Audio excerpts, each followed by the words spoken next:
Welcome to the game reviews where the score doesn't matter. Kind of like Tony Romo for the Dallas Cowboys. So come be a part of the jury as we take Siegecraft Commander through gracious judgment.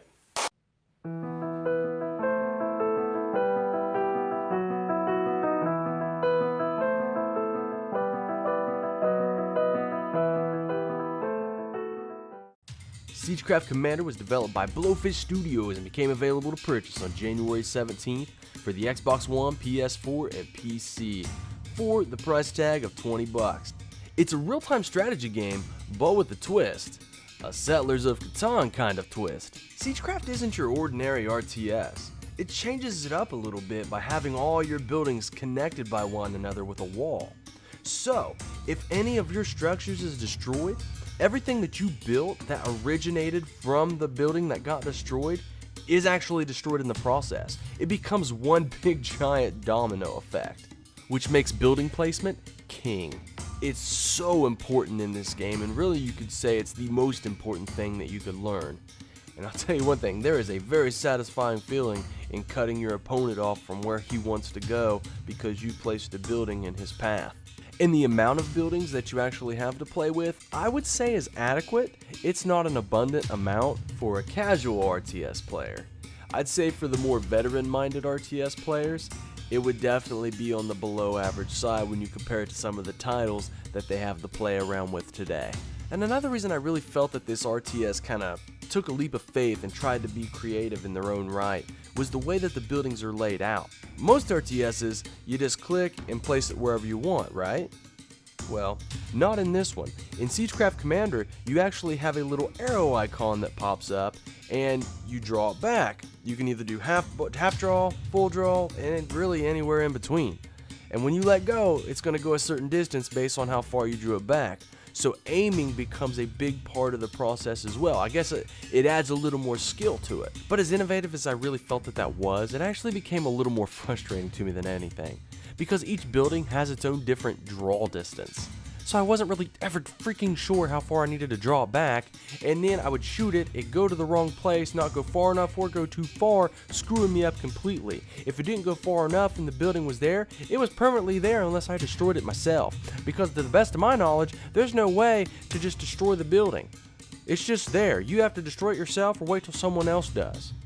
But before I get too ticked off just thinking about it, let's go ahead and move on to the campaign. But first and foremost, there is no voice acting. Just letting you know right out front. You're just going to be reading a bunch of text if you care about the story. The story itself it's okay. I mean, it's just the journey of knights to find something. I'm not going to tell you what it is, but you're on a journey to find something. Just kind of like a quest, right? Any knight goes on their own quest. Understandable. I can accept that. And another thing I really liked where I felt like they were trying to be creative and make it not boring. You know, it's a game. You want to have fun with it. Was that when you are going through the story, you're reading it as if it's a story in a book. So each event that passes, you're just turning a page, getting to the end, the grand finale. Overall though, I really did like the single player campaign, not necessarily because of the story, even though it did have its moments. Most of the writing's very childlike, so really just parents, if you're kind of concerned about what kind of content and games that your kids play, this one isn't a bad one to give for them. But I just really liked the level layout, the challenge and fun that provided, and just the overall gameplay.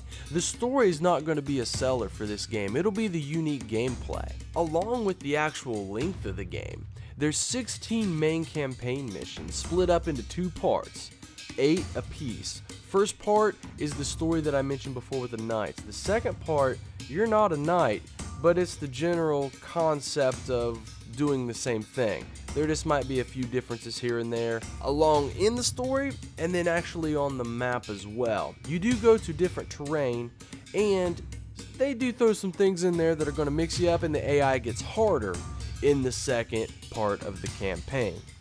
But these missions can take you anywhere from 30 to 50 minutes, giving you 8 to 13 and a half hours for a $20 game. That's freaking awesome in my opinion. And the music in the game to me was great. It reminded me of the Pirates of the Caribbean movies. I was actually surprised by how good of music was put into the game. It's such a small little indie game. it was really good. Then, once you're done with the single player campaign, if you want to get a little more competitive, you can go on to the multiplayer, PvP a little bit. It's 4 players, but unfortunately, I wasn't able to find a match, which is very concerning because I tried to look it up on the forums in every possible place that I could, and I could not find anything about the service being down, which means there is no players that bought the game that want to play online. So that's not good if you do want to play multiplayer. Maybe it's because it's so early, people don't know as much about the game, I don't know. But I was not able to test the multiplayer, unfortunately. I don't know a whole lot about it. But what I do know about it is that there is 4 players that go into the game. I don't know if you can set it up, if it's going to be teams or free-for-all. I would assume both, but I can't guarantee it. I don't know. So just kind of tuck that away. I really don't know the answer to that. But you do get to choose 4 individual commanders, each from the 2 campaigns that you get to play on. And you do get traits from leveling up. Now again, what I don't know is if the leveling up resets every time a new game starts.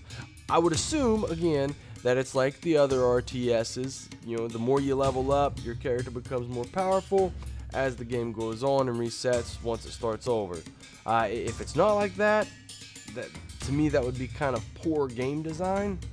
So I'm just going to give them the benefit of the doubt, but I don't know the answer 100% for you. But one thing I can guarantee you is that there is cross-platform play between Xbox and PC, which is totally not fair for the person playing on Xbox. That is crap, man.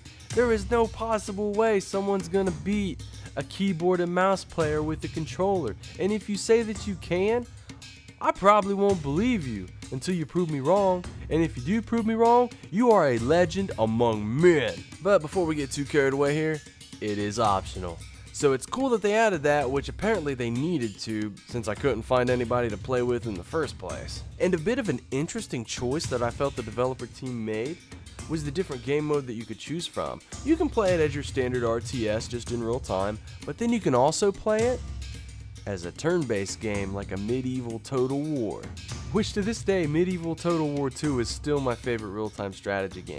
But just the fact that they were willing to put those multiple game modes into the game for $20 rather impressed me, to be completely honest. It actually felt like the dev team wanted us to get our money's worth and then some. But before I let you go, I do need to go over some bad things on the game as well. I can't let that slide. It does need to be pointed out. I just want to make sure that I do it constructively rather than just flat out being rude. So, first things up, sound. Whenever there's too many things happening on the game mat, the sound starts to distort. It becomes like a screeching noise, like it's being overloaded by everything coming at it at once. It doesn't know what to do. 2, the TNT that you shoot from towers is inconsistent. Sometimes it will work, sometimes it won't, and it ends up costing you possibly the game. Also 3, inconsistent AI. Sometimes you're wondering if the AI is actually asleep because it's not really doing anything. And then other times, it's like Woody Harrelson going after a freaking Twinkie, man. It's utterly relentless. Like it's going to spank you 10 ways to Sunday. And that could be all in the same game. So I'm not talking different levels here like you're just starting out and advanced. I'm saying in the same daggone scenario, same game map, same level, it can be that much of a difference. And finally, number 4, and to be completely honest, I don't even have a clue what causes this. I wasn't able to reproduce it, but I can say that it did happen quite a few times. It's not like it was a rare occurrence. But the screen would act like it would get a tear in it and just distort and give these weird looking shapes. Based on the way that this game works, being actually kind of fast paced, having that happen and keeping you from seeing the game and what's going on is actually kind of game breaking. As much as I hate to say that, because I think the general gameplay of this game is actually very fun. But that would probably be the very first thing to be fixed if you know how to fix it. But now, the rest is up to you. You have to decide if this game's for you or not. I'm not here to tell you to buy it or not to buy it. That's your decision. It's your money, it's your choice.